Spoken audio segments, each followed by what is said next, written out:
GameCube games have gotten really expensive recently, but what about the most expensive titles?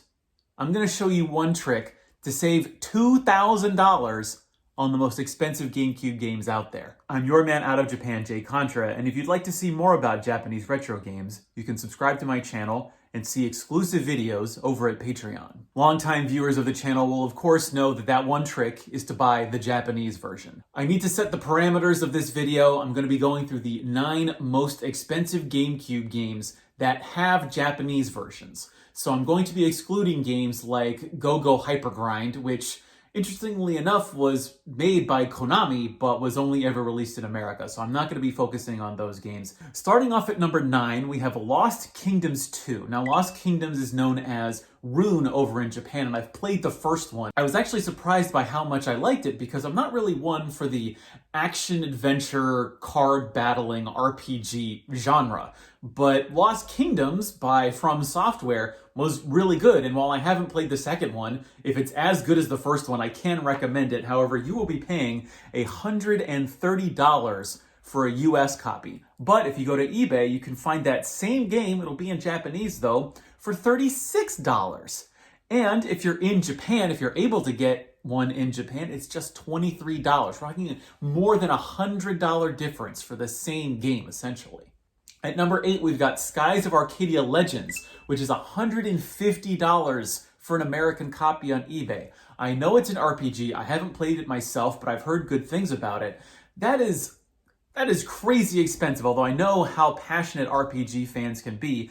Now, I don't think this got a Dreamcast release in America. That's another option, is if you want the Japanese copy, you can get it on the Dreamcast for very cheap. However, a Japanese copy on eBay will cost $88, which I actually found quite absurd because if you are in Japan, I was able to find a copy for $30 on Surugaya. But even still, buying the Japanese copy on eBay is going to save you lots of money compared to the American version. At number 7, we have Phantasy Star Online 1 and 2, and this is specifically the Plus version. Phantasy Star Online 1 and 2, the basic version of the game, is a little bit expensive. I think I saw it for like 60 or 70 bucks. But the Plus version is $175. Now, I'm assuming this is because people just wanted to complete a set of GameCube games. I know people have probably found ways to access private servers using the GameCube modem, but I actually weirdly I don't think I had the Plus version back when I was in middle school, but I had a version of Phantasy Star Online for the GameCube, and I was just playing it single player because I couldn't afford a modem at the time. I thought it was okay, but now I don't think I would ever play that game again, but that's just my personal opinion. You can find a Japanese copy of that game for $83, so again, that's an almost $100 difference.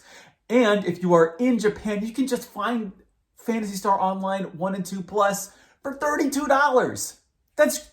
what? Moving on, we've got CHIBI ROBO, which I think there's the GameCube version, and then there's a CHIBI ROBO that came out for the 3DS. The American copy of CHIBI ROBO will cost you $185. However, you can get the Japanese version for a mere $54. We're talking $130 difference there. That seems very, very wide to me. And if you can find it on Surugaya, either when they start shipping to America or if you're in the country already, it's just $16. At number 5, we have Fire Emblem Path of Radiance at an eye-popping $218. This really shocks me because now that Fire Emblem has become sort of a main Nintendo property, I've seen more and more people, and this has really affected me because this is what happened when I started playing Fire Emblem Fates. I wanted to get all of the past Fire Emblem games. Why are these Fire Emblem games so expensive? And I know it's because in America, they only started coming out with the Game Boy Advance games moving forward. So this probably wasn't a game that was super popular. I know Roy had really brought Fire Emblem, and especially Marth, had brought Fire Emblem to American audiences, and I guess it's a miracle that this game even got localized, so we should feel lucky for that. However, you can go onto eBay and buy a Japanese copy for $56, so that's almost $160 difference there. And it's actually not that much cheaper if you're in Japan. It's only going to be about $43. So you're not saving a ton of money if you happen to be there or have access to games there. I've played a little bit of Path of Radiance. I enjoyed it. I don't think I enjoyed it as much as I did some of the other Fire Emblem games, but I can recommend getting it. I don't know if I can $200 recommend Path of Radiance though. At number 4, we have actually probably one of my favorite games for the GameCube. It is CUBIVORE, an amazing game where you sort of like control an animal and you have to like eat other animals to gain their power and grow and you have offspring. It's kind of an absurd game, but somehow it works even after that strange description that I've given it. A US copy can go for $320 on eBay according to price charting. But if you buy the Japanese version, it is a mere $50. Or if you're in Japan, it's just $10. It is, I think, one of the most drastic differences in American versus Japanese price that I've ever seen for a game ever. CUBIVORE is, I would say it's worth it definitely for the Japanese version at that price, but for the American price for $300, I know there's nefarious ways of playing these games, and I kind of would say I would never recommend that you go and find an ISO of this game and you hack your Wii and you play it on that. I would never say that, but it is possible to do.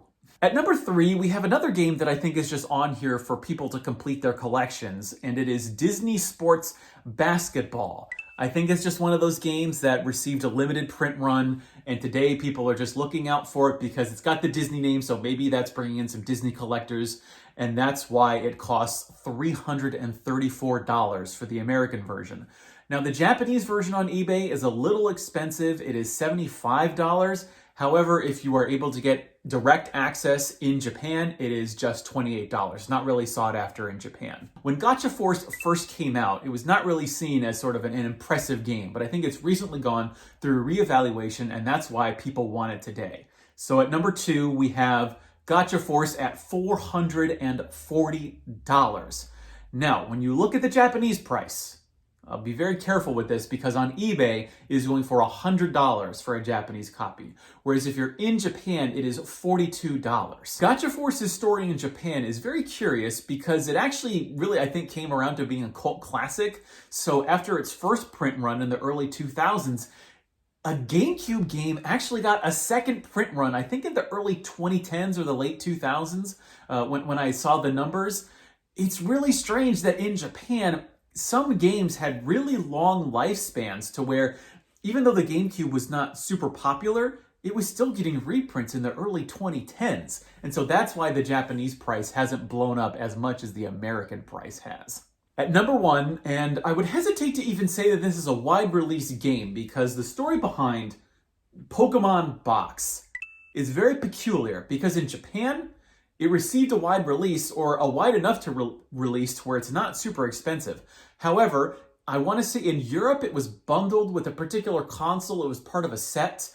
But in America, it was only released at the New York Nintendo store. So it was very difficult to acquire.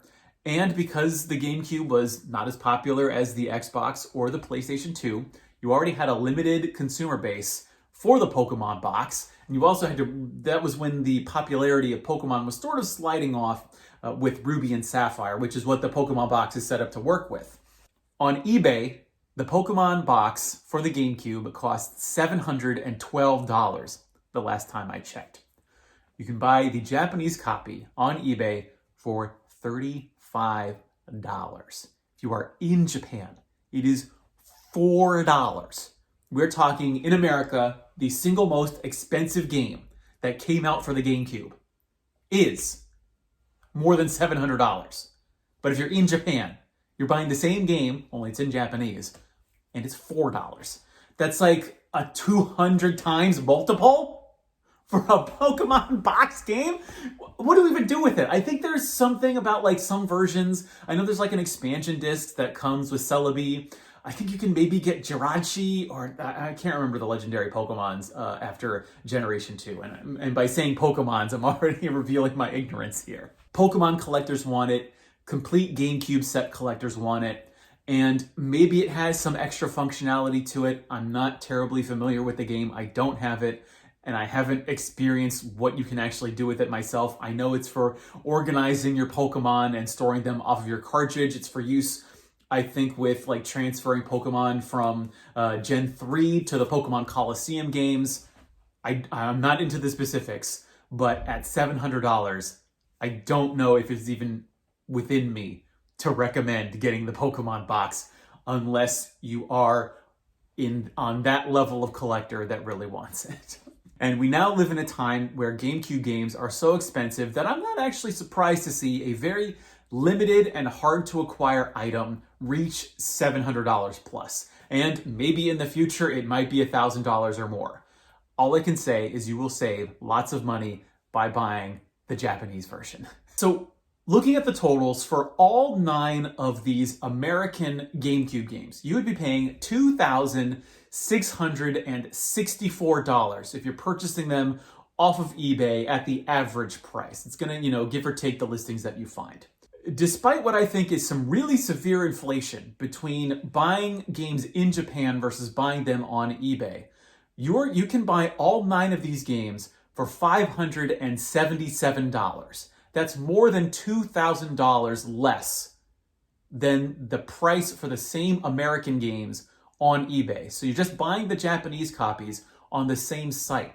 You're saving almost $2,100 by buying the Japanese versions. Considering that Japanese GameCubes are anywhere from $50 to $100 on eBay, I think it's well worth the price.